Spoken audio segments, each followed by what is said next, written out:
The problem I was discussing this morning was really the relationship of ecology to technology. The Taoists thought about the world in accordance with a different model than people in the West, a model that did not immediately permit of technological development. The West thought about nature by analogy with mechanics, with machines. The Chinese thought about nature by analogy with organisms. A machine is something which can be taken apart and reordered, something which is the product of an act of engineering and is therefore an organization with a governor. An organism is not made piecemeal. It grows and doesn't have a governor. All the parts in an organism are in an orderly anarchy. That is to say, they govern themselves. And the Chinese word for nature, zhiran, means that which is so of itself. Therefore, that which functions without being pushed around by some external force. That you really are the field of forces in which your organism is situated. Self-realization is, in fact, realizing as a sensuous experience that you are that field of forces, that you are both your outside and your inside, which of course leads us to something that we can experience but cannot define. And we can't define it for two reasons. One is it's too complicated, and another reason is, even deeper than that, it leads us to the root and ground of reality, the continuum in which all things exist.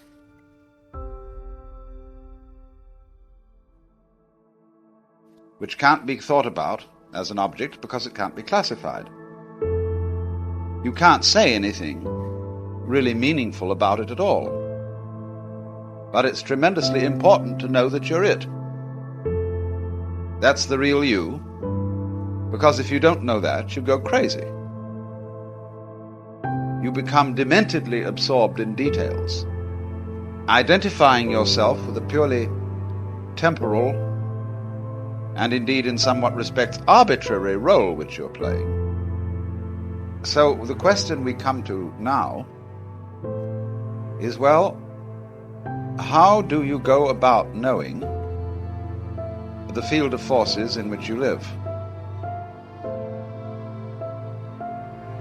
We know, or think we know, that nature is extraordinarily complicated, and so very difficult to understand.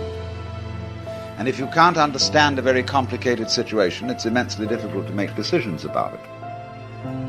But there is a point of view from which nature is not complicated. When Buddhists speak in their philosophy about the world of form and the world that is formless, these two categories correspond roughly to the world as complicated and the world as simple. What makes the world complicated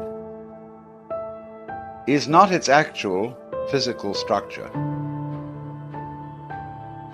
but an attempt to understand it in a certain way. When you ask, how does it work? Why does it do it? Then you start analyzing a flower, a body, a geological structure, and you are asking the question, really, how can I reproduce in words or numbers what is going on here in such a way that I can predict what it will do next? That's what lots of people feel, people who are in the scientific and technological world. But obviously is a type of intelligence that is not verbal or computational intelligence.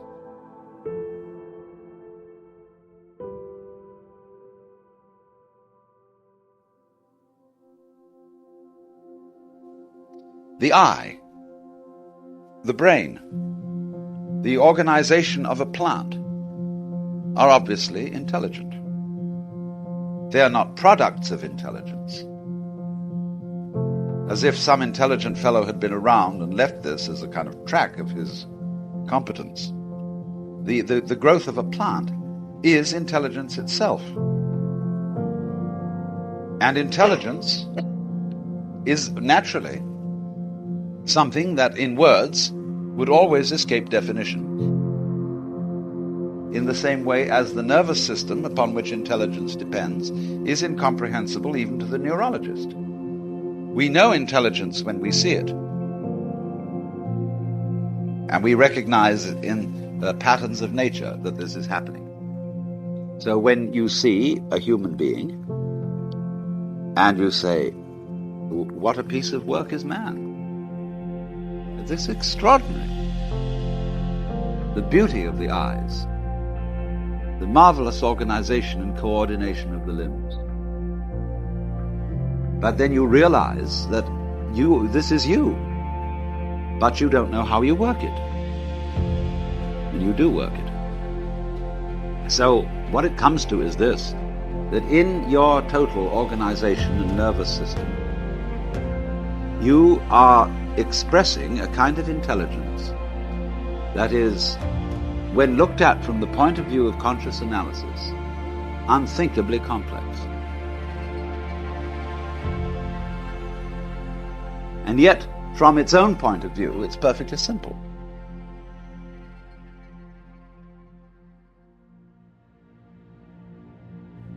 Because you don't have to make an effort to see. You just see. You don't have to make an effort to hear. The ear does it for you. You don't have to make an effort to hold yourself together. The body holds you together. You do have to make an effort to get food. Sometimes to keep warm.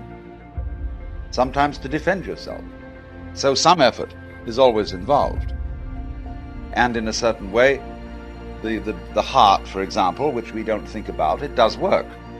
And it consumes energy. But you don't have the sensation of making a decision every time your heart beats. Surely it should be obvious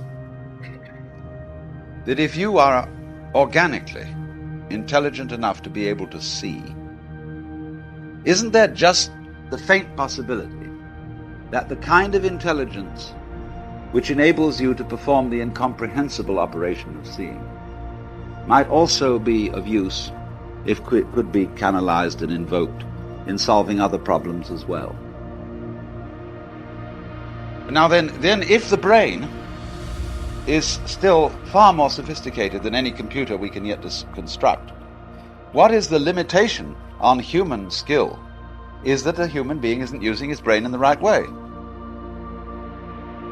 He's not really using it to the full at all, except in some peculiar beings whom we call geniuses.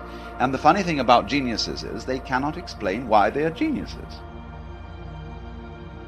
They can't teach it. And this is an eternal problem of all fine craftsmen and skilled people, is they cannot explain how it's done.